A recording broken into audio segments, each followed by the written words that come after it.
Emmanuel Macron decided to take a punt by calling a snap election. Now, will French voters do the same?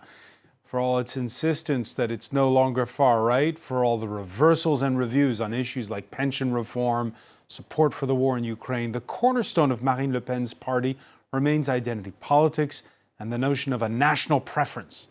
It's a brand unseen in France's high halls of power since the Nazi occupation of World War II.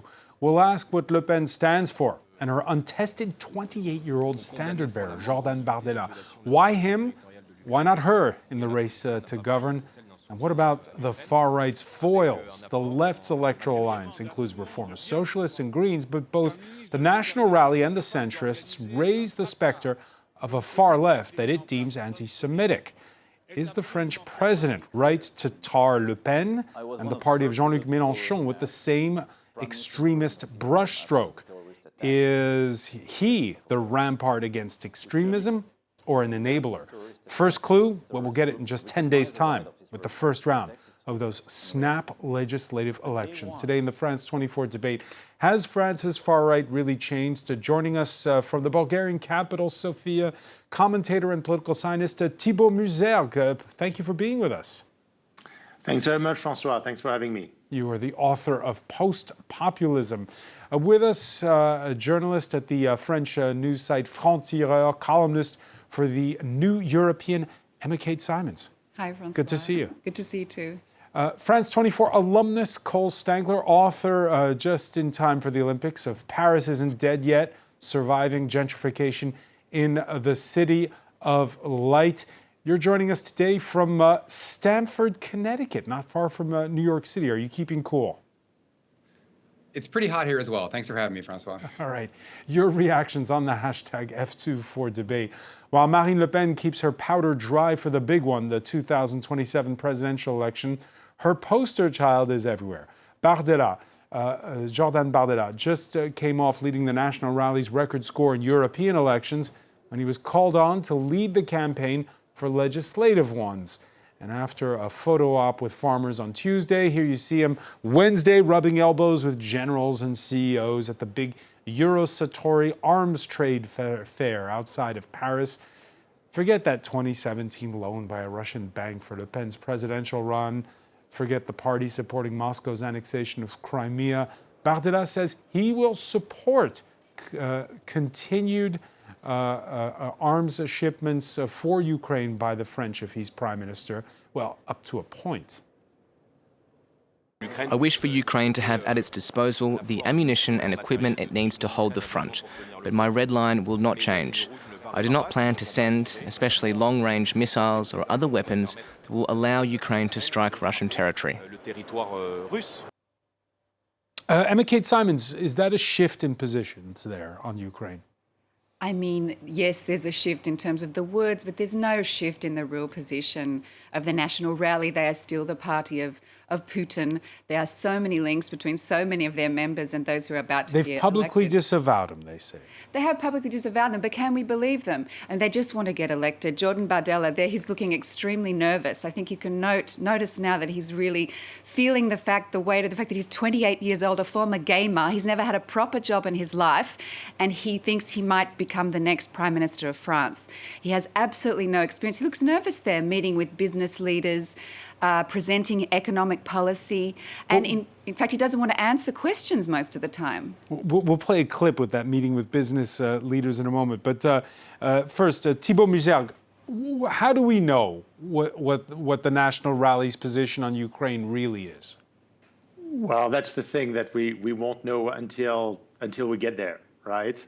If we ever get there. Jordan Bardella has said so many things, so many different things on pension reforms, on Ukraine, that we can't really know. I mean, it might end up being that he ends up with best buddies with Macron, and together they go full support for Ukraine. I mean, at this stage, nothing would surprise me. You've seen all around Europe, you've seen parties reverse course on Ukraine, on support for Russia at a fast rate. I mean, can think of Giorgia Meloni, who's was in 2019 had some nice words for Vladimir Putin, and then 2 years later, even before the invasion of Ukraine, went full Atlanticist. I can think of the Sweden Democrats, who just before the invasion of Ukraine didn't want to choose between Putin and Biden, and 2 months later voted for their country's entry into NATO. So I think on this, things are changing fast, but as my predecessor just said, we have no idea, because there are still people like Thierry Mariani and others who are full pro-Russian, who are supporting Bardella. Marine Le Pen is very silent on this, and we know that it's Marine Le Pen who's calling the shots, because she is the one owning the party. So it's very difficult right now to understand what the position of the Rassemblement National is. It looks like an empty box in which a lot of people put a lot of different things, whatever they want. And we know since the Cardinal de Retz that you get out of ambiguity only at your own expense. So I don't know when that moment is going to be. But right now it's very difficult to know what this Rassemblement National is all about. Yeah, business leaders tried to put him on the spot this Thursday. This was at a meeting where you had lead candidates in front of the main French Business Leaders Association, and they asked him about whether his party was reviewing its call to roll back Emmanuel Macron's 2019 pension reform bill that raised the retirement age in France to 64. Let's take a listen. 64, 67, I can repeat what you said. We supported retirement after 40 years' work at the age of 60 for those who started working before the age of 20. You have to be clear about that. And beyond that, it was progressive. But I am not responsible for the budgetary state of the country. And obviously, with the measures we have to take and our priorities, we must take into account the state of the country's budget, which is catastrophic. So, Cole Stanger, let me see if I understand that. We're in favor of rolling it back, but first we have to do an audit and see if we can afford it. Yeah, I mean, it's not very clear. They've said they wanted to repeal the pension reform now, as that clip you just played. It's not so clear. And I think this really gets to the core of one of these dilemmas that the National Rally faces, maybe the dilemma as it tries to actually win power to govern in France, is that it's trying to manage this very delicate coalition that it has between, on the one hand, there is a real working class base, most of whom, like most French people, heavily oppose this retirement reform from Macron. But as you're pointing out, they also want to win support from more middle to upper class voters, and also have the support of France's business community. And yeah, because we saw him there, Cole. We saw him there sitting on stage next to his new friend, the former head of the Les Républicains party, who just switched camps last week with lots of drama, and Éric Ciotti, who was one of those who pushed in favor of raising the retirement age. Yeah, I mean, and this is something that, you know, from covering national rallies across the country, you encounter these kinds of voters that are coming from very different perspectives. On the one hand, you know, I've talked to working class people who, you know, working at supermarkets, that are against pension reform, that are attracted to the RN's position on immigration. We'll talk about that in a second. But at the same time, you know, I'll talk to voters who were voting for Les Républicains, the party of Éric Ciotti, who live in, you know, nice neighborhoods of Paris, who are very socially conservative, who've decided, yeah, I'm going to vote for the National Rally. How do you keep that coalition together that represents very different class interests, to put it very bluntly? And so what is it about? I mean, we have a first poll. I don't know how accurate it is, and these polls are very hard to do because, let's just remind our viewer, it's a 2-round system. So basically, you have to predict 577 individual races with all the constituencies in France. And so this is giving the National Rally somewhere between 220 and 250 seats. Harris Interactive poll for Challenge magazine. That is shy of the magic number of 289. But Cole Stengler, what's it about? What the people you've spoken to, why are they voting National Rally? What's the number one reason? Yeah, I mean, there's one real constant when you talk to people, and it essentially comes down to opposition to immigration. There's really no way to kind of get around that. The way people vote is complex, but at the end of the day, that's the kind of cement that brings us all together. That's the DNA of the party. And again, it's something that I witnessed covering those rallies for the European elections, where at some points the crowd can almost kind of be lulled to getting a little tired from Bardella speaking, but the second that they'll talk about immigration, talking about getting rid of, not letting asylum seekers come to France, the crowd is energized again. When they talk about cutting off access to welfare programs, that gets the crowd energized, for foreigners, excuse me. At the end of the day, this comes down to opposition to immigration, and the National Rally, their big proposal is what they call national priority, making sure that foreigners do not have the same access as French people to housing benefits, social housing, and welfare benefits, don't have the same rights as French people. That's what it comes down to, opposition to immigration and making sure that foreigners don't have access to the programs they currently do. Is that exactly, you're in the U.S., is that exactly the same as what you're witnessing on the U.S. campaign trail? Well, in the United States, you know, the opposition to immigration is a big part of the Trump coalition as well. You know, you also have, you know, a kind of radicalized conservative base. And I think, you know, to simplify it, again, here we have, you know, to look at the class component, you have a conservative base that's radicalizing. We see that in the United States. We see it in France, again, with those mainstream right voters radicalizing to the right. And you see a part of the working class that, you know, I don't want to over-exaggerate it, overemphasize it, but they're shifting also to be part of this coalition. I think that's a dynamic we see on both sides of the Atlantic. Without forgetting, this is, again, conservatives radicalizing plus the working class. Emma Kate Simons, it's not people from one specific group or gender that are voting far right. It's across the board. We saw that in the European elections. I mean, they won pretty much across France, including not a majority. Young people. Yes, including young people. But I think it's more complex than just immigration. We know from the polls that people are worried about inflation, the cost of living, energy prices, obviously, and also I think there's been a long process over the past 2 decades of this distrust in the system. And frankly, it's also the fault of the far left and the left in France, who have so demonized Macron, the centre, and being economically sensible, that's actually just played into the hands of the National Front. And at the same time, the far left and the left have not addressed square face in front of voters the issue of immigration in a democratic and, as the French say, Republican way that respects values but is also tough, because it's understandable that there is a problem with some illegal immigrants in France. There are some elements, there are some crimes committed, there are some issues, and it needs to be spoken about. But there's been a big immigration bill passed by Macron's government. Yes, that's true, but people are still, I think that he's got this law and order interior minister as well. Yes, it's true. Darmanin has obviously played to that kind of electorate, and some people find him too tough.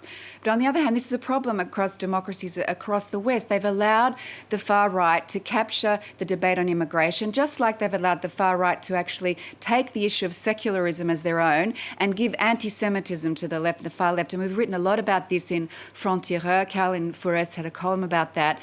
This is a real worry, and it just leaves the terrain open. Last week, the Nazi hunter Serge Klarsfeld said that given the choice between the far left and the far right in the July 7th runoff to these French legislative elections, he would vote far right. Since then, the nation's been rocked by the alleged rape of a 12-year-old girl, Jewish girl, in the Paris suburbs. 2 13-year-olds have been charged. All parties, including Jean-Luc Mélenchon's far left, France Unbowed, have unanimously denounced the scourge of anti-Semitism. Now, the National Rally calls France Unbowed anti-Semitic. However, 2 far-right candidates have been disowned ahead of the June 30th first round for past anti-Semitic rants. Mediapart journalist Donatien Huet flagging a third running for re-election in the French Parliament. Jocelyn de Signy poses here with a T-shirt from a group In Memoriam, which has in its repertoire an anthem for a band, a far-right organization called C9M, or another song called La Colonne, which is a cover of a Hitler Youth marching song, says that tweet. So, but I mean, I think this anti-Semitism on the far right, it's still there. It hasn't gone away. And these candidates have only been disavowed because they've been found out. And in fact, people close to Marine Le Pen are still involved with this extremely fascist movement of people who march in black. But she's running as the party that defends the Jews. Well, she is. In theory, and definitely this is the problem, is that they're too disciplined at the moment, the National Rally. They're more disciplined on these issues than the far left and the left are. And you've actually seen people who are very strong on the fight against anti-Semitism being purged by Jean-Luc Mélenchon from the far left, La France Insoumise. So all of this, once again, I mean, I think it's incredible to see the discipline, but don't believe them. I don't believe that we can't really know what the National Rally is about, because remember, for example, on Ukraine and Russia, when Vladimir Zelensky came here just a few weeks ago, who were the two parties that didn't turn up to hear his speech to the French National Assembly? It was the far-right National Rally and the people, quite a few members of La France Insoumise, the far-left Mélenchon group. So they haven't really changed on this issue, and we cannot trust them, and I don't think there's a similarity really between Meloni and Le Pen on anti-Semitism and Russia. In fact, they're quite different. Thibault Musergue, let me ask you, again, you know, and this brings us back to your book, Post-Populism, because people complain about the use of labels. When is a party nativist? When is a party fascist? When is a party extreme? How would you, the language here kind of does matter. How would you characterize the National Rally of France? Yes, and it's a complicated story, it's a complicated issue, but I fear that we sometimes take the question in reverse. What about, instead of saying, like, you know, this party is extreme or this is the far left, well, there are socialists from Raphael Glucksmann's party who are in this in this race with Jean-Luc Mélenchon. So what about, instead of saying that, we say that some issues have gone mainstream?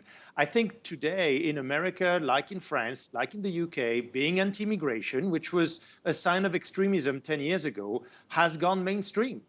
Protectionism has gone pretty much mainstream, and we might not like it. I'm not sure I like it personally, but this is the reality. And in terms of the discourse, I think the Rassemblement National has gone much further to the center than I would ever have thought, even 2 years ago. For me, they're not there yet.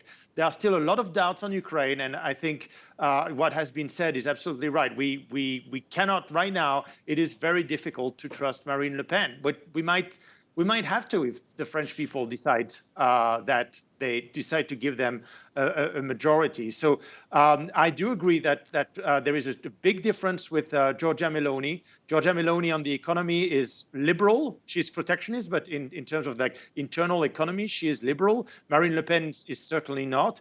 Giorgia Meloni says that she is from the right. I am yet to hear from Marine Le Pen that she belongs to the right. Right now, she says, I'm neither right nor left. I am, France. But yes, I think it is. I mean, we are living in a time in which the goalposts are changing. So it's very difficult to say someone is an extremist or not. I mean, what we're seeing rather is there's a return of the left-right divide that is superseding the populist versus elite divide that we got used to. So you're saying, when you say neither right nor left, that was the slogan used by French fascists in the early 20th century. Well, let's be honest. Yeah, let's be honest. Yeah, that was also the language that was given by de Gaulle when he acceded power, right? He was au-dessus des partis, right? So he was neither left nor right. And then that was taken again by Jean-Marie Le Pen. So this is an old thing that you find on the right. And that's a typical Bonapartist slogan that you found under the first French president ever, Louis-Napoleon Bonaparte. That didn't end well. But that we also find in François de la Roque, who ended up being far-right but a resistant.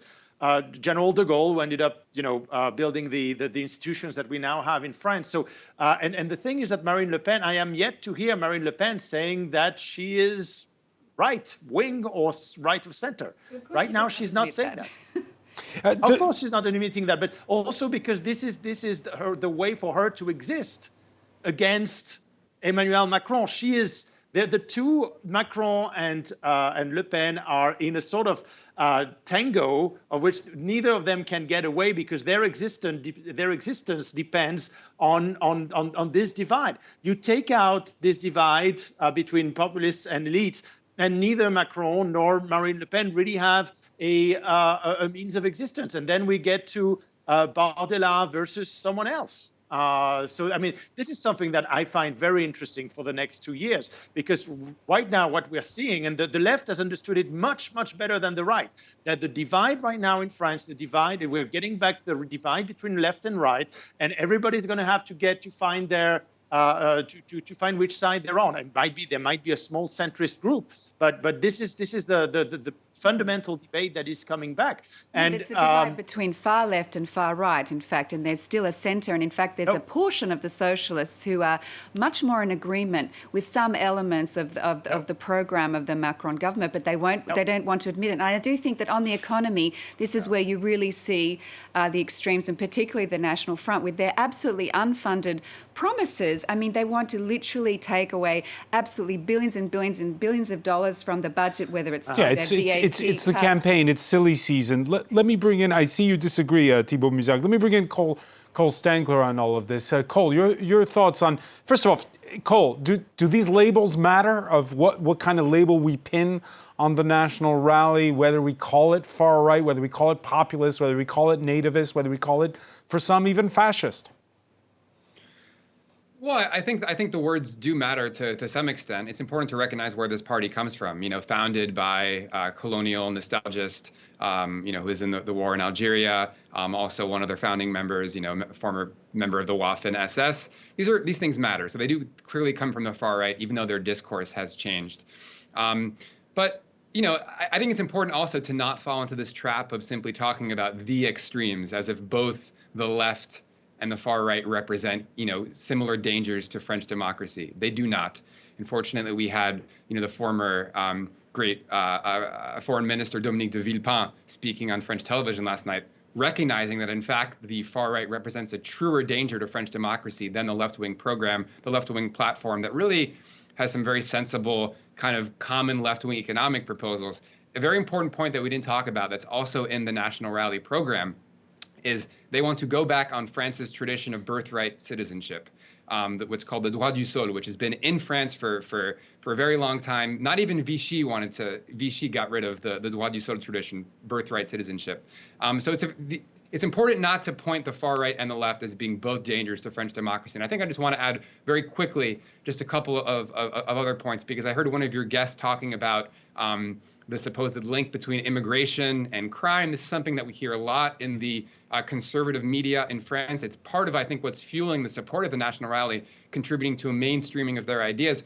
I would love to see actual statistics proving a link between immigration and crime. I would also like to just remind everyone that, because we can get very unhinged from the facts here, when we talk about actually immigration in France, the numbers are important.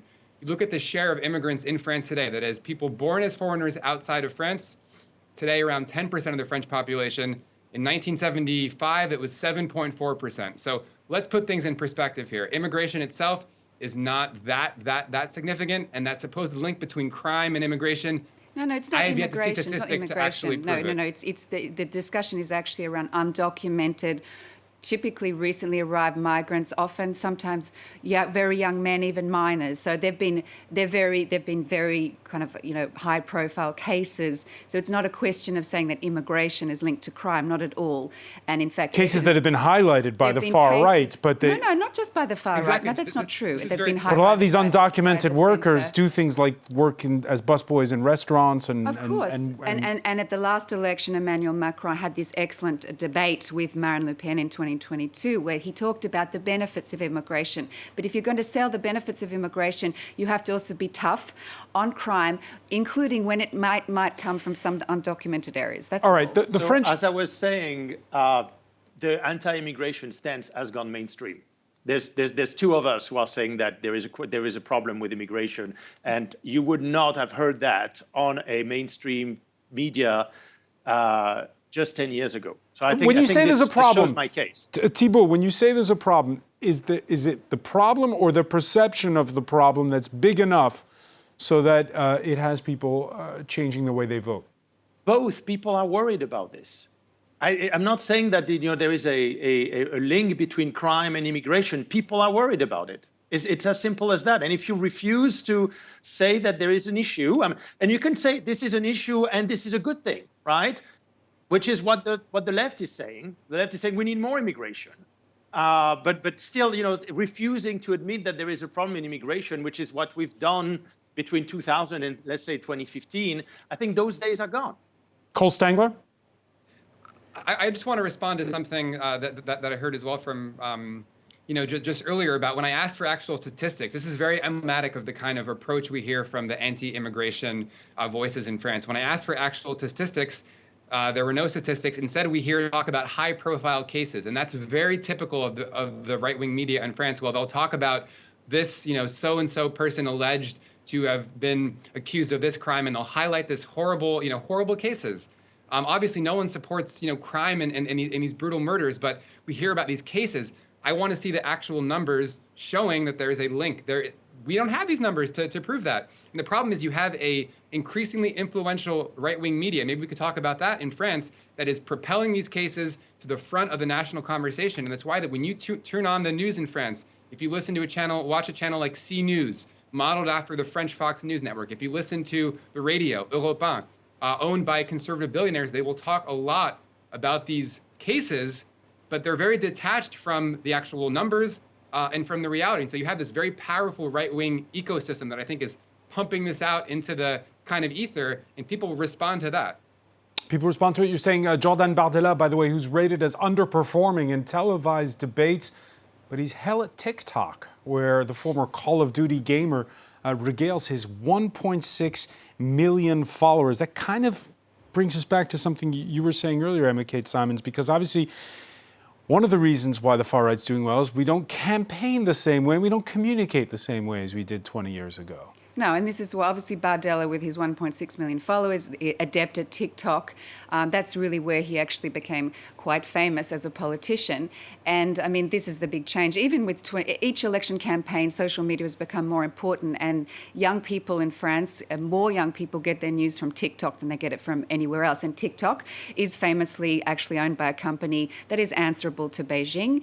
And it has algorithms that have been shown to push extremist narratives around immigration, around anti-Semitism, around conspiracies. Conspiracy theories are out of control in the French election, as they have been in previous ones. It's even worse. I mean, I've written about outrage sells not just on TikTok. I mean, you and I both use the medium formerly known as Twitter, and our algorithms are getting a little more fruity than they used to be. It's deliberate. Elon Musk has been pushing that, and the brakes are off, and the hate is out there, and especially the conspiracy mongering. I mean, even if the National Rally will elect probably a whole series of MPs, and many of them are actually conspiracy theorists around vaccinations. So they're anti-vax. They might have anti-Semitic conspiracy theories. They have conspiracy theories around Brigitte Macron being a man or transgender.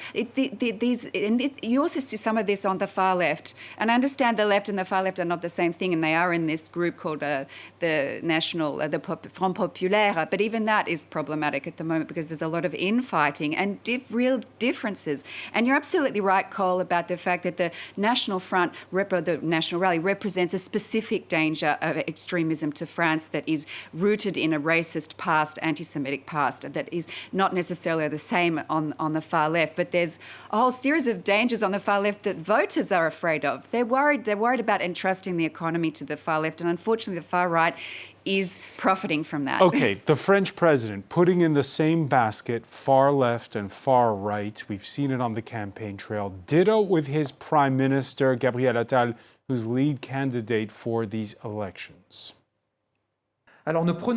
So let's not take the risk of jumping into the void, of jumping without a parachute. Let's not send the French economy to the wall with the National Rally or the NUPES of France Unbowed. Their programme would mean the return of mass unemployment.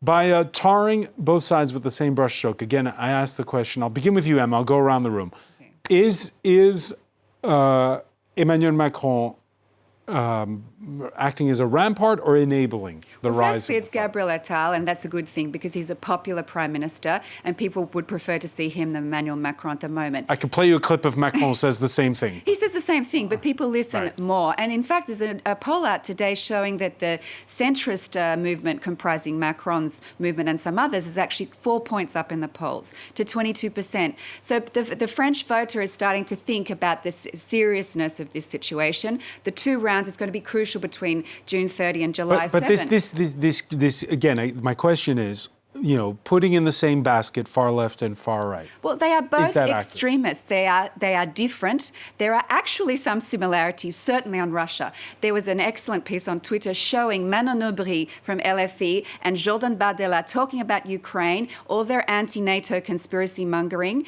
and their conspiracy mongering about Ukraine and about Putin. It was almost interchangeable. So on some issues, they are similarly dangerous and extremist, but evidently they're different.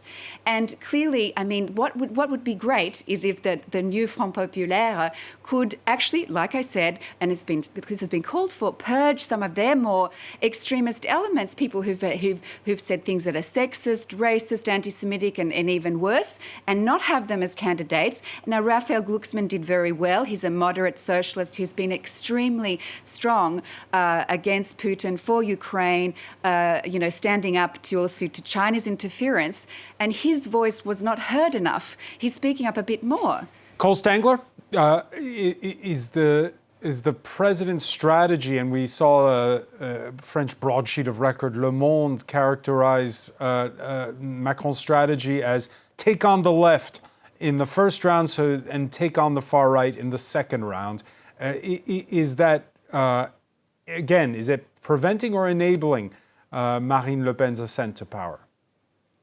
Yeah, it's very hard to sort of guess what's going on in Emmanuel Macron's head, but I think we can look at his record, and the record is very clear that he's enabled the far right. I think you look at the economic policies, the very unpopular retirement reform, refusing to raise the minimum wage, repealing the wealth tax, that is angering a lot of working class people in France.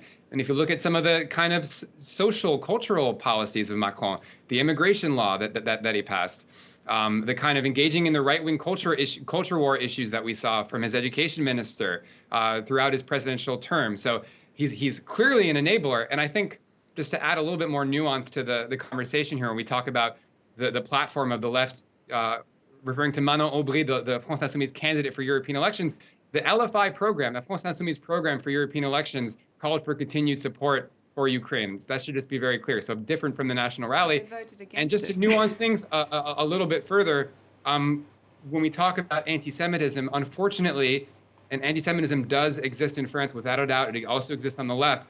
Unfortunately, that allegation sometimes gets tied into support for Palestine and for the people of Gaza who are suffering. And we know that that's a kind of critique, if not slur, that's leveled at people who support Palestinian autonomy. So just to nuance things a little bit here. But yes, obviously anti-Semitism is a problem. Just to add a little more nuance. Just before I turn to Thibault Muziag, a comment that's turned heads by the French president. Again, he's officially not on the campaign trail, but it sounds like he is. He went on Wednesday, or he went earlier this week, rather, for a commemoration in the west of France for General de Gaulle's call to rise up and resist the Nazis. And it included an unscripted exchange on trans rights, seen by critics as a dog-wheel message to the anti-woke crowd. Kathy Kadir-Clifford has the story. A visit to mark the anniversary of de Gaulle's call for resistance. But the tone quickly turned political. How could you have put us in this situation? But I had to do it. It's impossible. It'll be chaos. You know it. No, madame. I will respond to you very clearly. The decision is up to the people. As the discussion continued, Macron lashed out at the left-wing New Popular Front Alliance's policy, saying it was too lenient on immigration. With the far left, there's no more secularism. They're questioning the immigration law we passed, which allows us to regulate, which we need to put into place now. And then there are things that are completely ridiculous, like going to the town hall to change your gender. The president was referring to the new Popular Front's proposition to permit the official administrative changing of genders at town halls, currently impossible without going to court. His comments brought condemnations from the left. If that's all he could think of, it shows he's getting nervous. In fact, it's an argument already used by the far right. Meanwhile, the first secretary of France's Socialist Party accused Macron of having no backbone to his ideas. How is it possible that the man who brought in IVF for female couples has become transphobic? Though Macron announced he would not lead a campaign, at just 11 days from the first round, he's still centre stage. Thibault Musergue,